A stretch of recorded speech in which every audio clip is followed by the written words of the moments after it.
Ser podcast.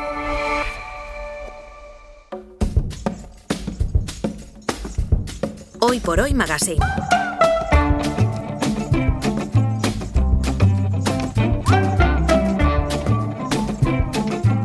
Ser podcast.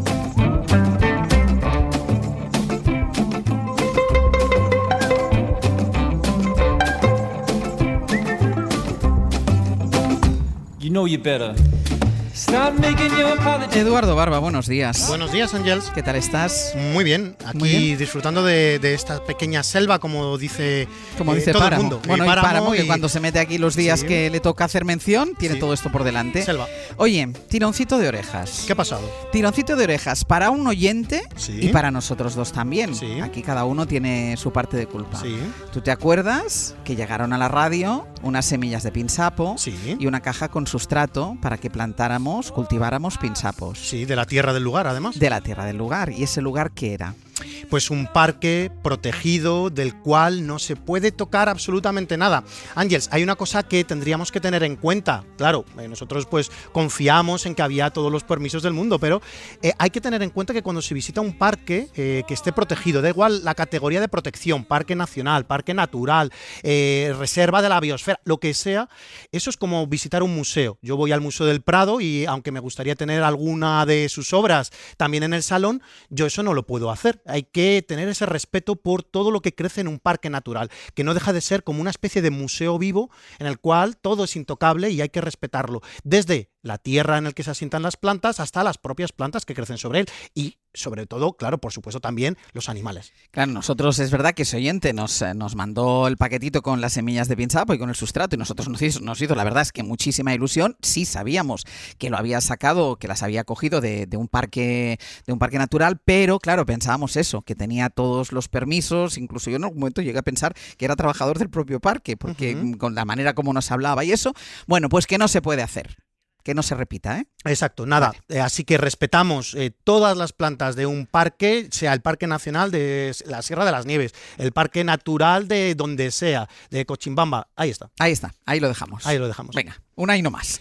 Venga, vamos con el tema del día, porque llevo días viendo nuevas plantas por el pasillo de la radio, lo que tampoco es extraño, entonces ya deduces que me ha pasado por ahí Eduardo Barba, pero hoy las has metido en el estudio, son hojas de colores diferentes, unas hojas son así como rosaditas, rojizas, otras son plateadas. ¿Qué es esto tan mono que ahora tengo necesidad de tener yo en mi casa? Creando necesidades, como se suele decir, Claro. esa frase tan de estos días, que hay que tener siempre cosas. Bueno, pero aquí son cosas bellas, son cosas verdes, son cosas vivas que siempre nos gustan en esta sección y de lo que vamos a hablar hoy es de los aglaonemas. Vale. Los aglaonemas son unas plantas de interior que quizás no sean tan populares como otras, también porque tienen a veces un poquito más de dificultad para ser encontradas en los viveros, en las No tiendas. es fácil encontrarla. No son tan habituales. Cuando tú vas a una floristería, es verdad que te puedes encontrar sota, caballo y rey de muchas, que si ficus, que si diefenbaquias, que si pues la bandera blanca, que hemos hablado de ella aquí tantas veces, pero aglaonemas es verdad que no siempre están tan presentes en las floristerías, en los viveros. Bueno, pero aunque sea un poquito más difícil de encontrar, es una planta que reúne muchísimos atractivos porque, entre otras cosas, tienen una cierta resistencia a muchas de las condiciones de cultivo que tenemos en los interiores de las casas y, bueno, pues es una planta que merece mucho la pena tener en consideración para meter en casa. Hay que decir que son unas plantas herbáceas. Cuando nosotros hablamos de los aglaonemas, aquí Sí. tenemos varios encima de la mesa, como has dicho, pues hay que ver que son unas plantas que no generan unos tejidos endurecidos o más o menos endurecidos, como por ejemplo sí que hacen los troncos del Brasil, Sí. esas dracaenas, esas drácenas, como la Dracena fragans, o por supuesto los ficus, que son pequeños árboles y ahí ya sí que hay lignina y sí que van a endurecer los tejidos y hacer algo de leña. Aquí lo que tenemos son pues unas masas de hojas que sí que salen al final de un tallo, porque los aglaonemas acaban haciendo un tallito, pero es un tallito de consistencia que decimos en jardinería herbácea, consistencia que no es dura. Sí, no es tronco, no es tronco. No es un tronco endurecido, ¿no? Las hojas, ¿cómo son las hojas de los aglaonemas? Preciosas. Muy bonitas. La forma, podríamos decir que son pues con unas hojas alargadas, de forma forma elíptica muchas veces, como, bueno, se la podría comparar un poco como a la suela de una zapatilla de ballet o, o de una babucha así terminada en punta, en puntita, así como estas así más orientales, ¿no? Sí. La mayoría de estas especies del género Aglaonema tiñen las hojas con estos colores tan interesantes porque normalmente además la base de estas hojas son los verdes y los plateados. La mayoría de los Aglaonemas que vamos a encontrar son pues con esos colores plateados, que normalmente este plateado surge de la parte central de la hoja, ¿no? Es una hoja desde luego que muy estética y con multitud de variedades que vamos a ver ahora con patrones diferentes. De hecho, nosotros esa de ahí tan grande, ese Aglaonema lo tenemos desde hace tiempo ya. Bueno, que está frondoso, ¿no? Lo sí, siguiente. Yo siempre hay una frase, esta frase la he debido de decir unas 227 veces. Hoy la he vuelto a decir. Siempre que la gente me pregunta por una planta de interior, aquí la hemos dicho varias veces, yo les digo, mira, el Aglaonema o la Aglaonema, hay gente que lo dice en femenino, yo no lo tengo muy claro. Bueno, pues el Aglaonema es una planta que es excepcional y siempre digo esta frase, digo, fíjate en la que está en la puerta del estudio central, porque es una planta que tenemos aquí desde hace ya 3 años y algo, probablemente, y no tiene ni una sola punta nada. marrón. Está de revista. Está de revista, está que parece que es de plástico, es de esas plantas que dices, la voy a tocar, y dice, porque no tiene nada feo. Bueno, pues aquí tendríamos este Aglaonema commutatum Silver Queen, la vamos a llamar Silver Queen. Yo me acuerdo del primer día que hablamos de la Silver Queen. Princesa plateada. Sí. Y bueno, pues es una planta de las que siempre metemos aquí en el estudio. Porque es bonita. Exacto, es bonita. Decora. Saca estos colores para los vídeos que tenéis luego en el YouTube. Vale. Ahí los podéis ver. ¿Cómo cultivamos esto?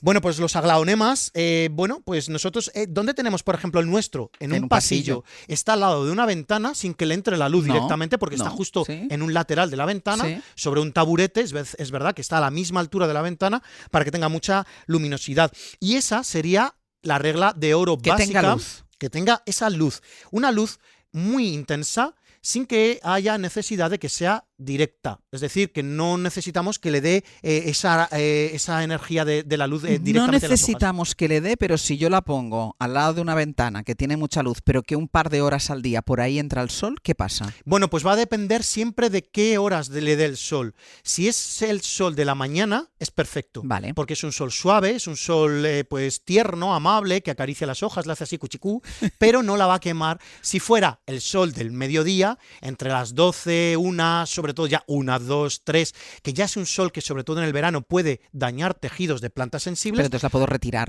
Bueno, sí, pero lo mejor es no ser un esclavo de las plantas bajo mi punto de vista. O sea, hay que buscar el lugar idóneo desde el principio. Claro, porque imagínate que tú de repente te vas 3 días. ¿Hay quien va a retirar la planta? Pues nadie, evidentemente, a no ser que adiestres ahí alguno de los duendecillos que hay en la casa cuando te vas, pues ahí tendríamos que tenerlo eso en cuenta. ¿Sol directo? No le gusta. ¿Por qué? Porque es una planta que en su lugar de origen, que es el sudeste asiático, Filipinas, por ejemplo, Malasia, pues toda esta zona crece sobre otras plantas más altas. Entonces tiene ese sombreo y, bueno, pues es una planta perfecta para esos rincones que sean luminosos pero sin sol directo.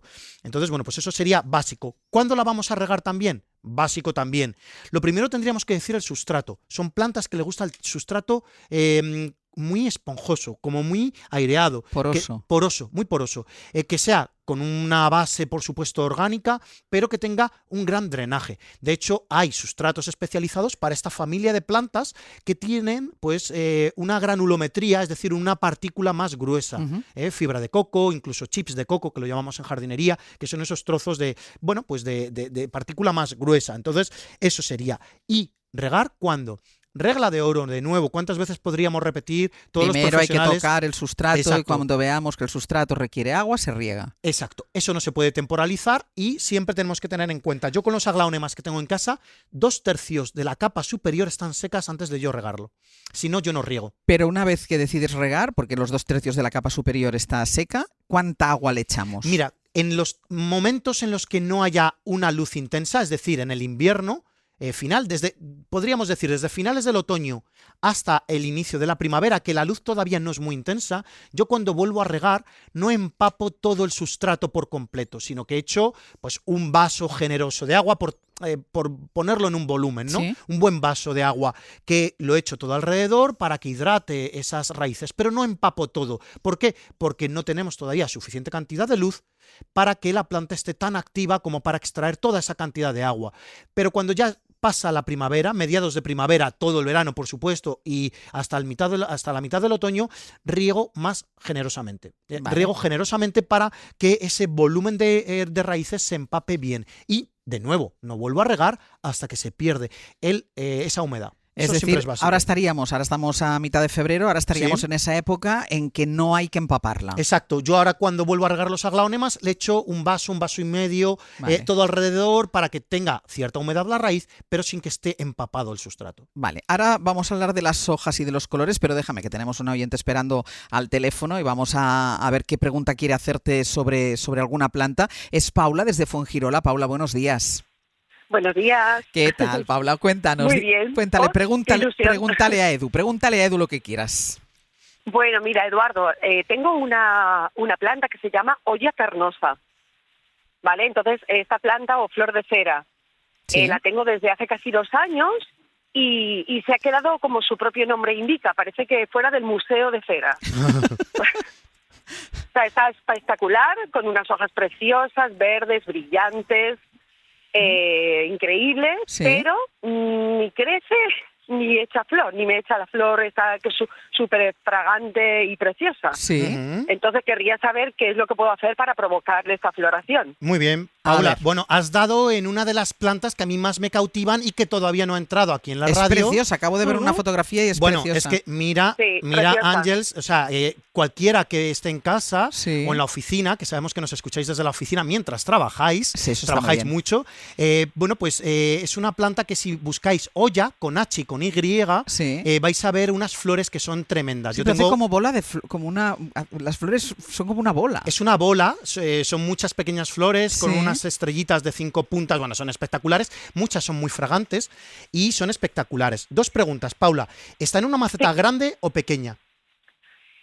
La maceta tendrá aproximadamente unos 30 centímetros de diámetro. Poco ¿Y más de un palmo. está recién trasplantada o lleva ya No. ahí mucho tiempo? Lleva más de 1 año y medio. Vale, y la luz, y esa ya es muy breve, mucha luz, media luz Mira, o poca luz. está justo Rápido. en la ventana de un baño. Vale, Le da el sol de 8 a 10:30 o 11 de la mañana. vale. Y el resto del día le da toda la Vale. claridad porque esa ventana Pues- le da el sol, no tiene ni siquiera ni estores, ni persianas, ni cortinas, ni nada. Vale, pero es una orientación entonces de sol de la mañana. Entonces, el punto de las ollas, para que florezcan necesitamos varias cosas, y lo digo ya en general. Ujú. La olla, normalmente, si tú quieres que florezca, necesita una intensidad lumínica muy alta, sostenida. A veces pensamos, y eso nos pasa también en cualquier casa, que porque le dé un poquito de luz más intensa por la mañana, ya es suficiente. Si esa ventana es más pequeña, que a veces ocurre en los baños, o solamente No. es... Vale, Es grande, es grande. perfecto. Pues ahí tenemos ya una intensidad lumínica acorde con lo que necesita la olla. ¿Qué es lo que te he dicho si tenía una maceta grande o no? Cuando la olla está recién trasplantada, a veces se lía a echar mucha cantidad de hojas, muchos tallos y no florece, porque es como que dice, venga, voy a echar muchas hojas, muchos tallos y ya luego pienso en la floración. Entonces yo aquí lo que te diría es activar esa floración con un abono específico que sea para floración. Puedes utilizar abonos específicos de plantas de flor para que tenga Vale. una concentración más alta, sobre todo en fósforo y sobre todo en potasio, o puedes hacer lo que yo hago, que con mis ollas funciona muy bien, que es tener un abono específico de ollas. Que lo hay. Lo hay. Perfecto. Son abonos Lo voy a específicos buscar. de ollas que tú vas a echar cada 15 días en el momento de floración, que es ahora, y vas a activar esa floración. Y con eso la planta se va a volver loca y va a empezar Y me a emitir florece. esa floración. Si me floreces, mandaré la foto. Venga. Y otra consulta muy rápida. Importante, no la podes nunca la olla. No. Venga, no la una toco, no la consulta toco. una consulta muy rápida. Muy rápida. Espera. Feminista y fan de los cóleos. Sí. Tengo de todos los colores, de todos los me encantan. Hasta, bueno, tengo de 1 metro de alto. Pero a los cóleos pasa una cosa, que es que hay unos gusanitos que son también fans de los cóleos. Ya. Y comienzan siendo unos gusanitos muy chiquititos verdes y terminan siendo unos gusanos de medio dedo de grandes Sí, y me destrozan los cóleos. ahí, Bueno, mira, a ver. ahí hay que hacer un seguimiento y si no utilizar un insecticida biológico, te acercas a cualquier tienda de fitosanitarios y pregunta por un insecticida biológico para esos gusanos. Hay gusanos, el cóleo le afecta al A gusanito. veces sí, este gusanito verde puede aparecer y roe todas las hojas y los deja un poco en mal estado. Vale, pues un insecticida como nos has dicho, Biológico. biológico.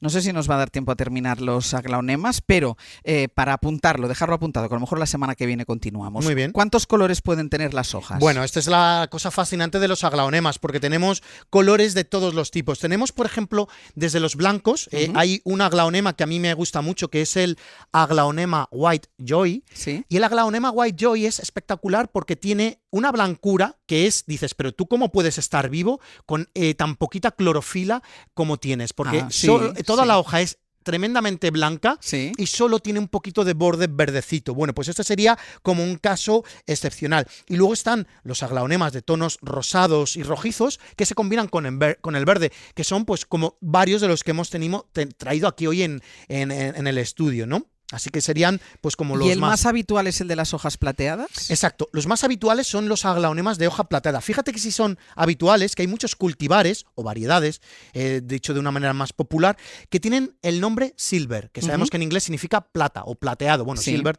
sí sería en el adjetivo.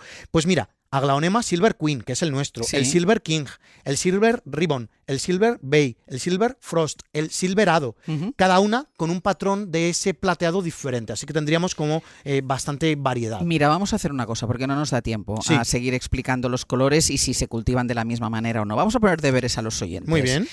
Compren un aglaonema. Compramos un aglaonema. Yo lo voy a hacer. Muy bien. A ver si lo encuentro. Si es el primero, yo recomiendo siempre con patrón plateado. Plateado. Venga, compremos los que no lo tenemos, un aglaonema plateado. Uy, sí. Y la semana que viene repasamos la lección del agua y de todo esto, pero además entramos ya en materia de los colores y de si se cultivan igual o se cultivan de manera diferente. Madre de Dios, es que son tan bonitos. Están mira qué cosa más bonita. Quedan ganas de como acariciarlos. la floristería de lo de mi casa hoy no tenga aglaonemas, voy a tener un serio problema. Sí, bueno, ¿sabes a quién le gusta mucho? A Brian. Brian está enamorado de los aglaonemas. Pues Brian, a comprarnos un aglaonema para la semana que viene.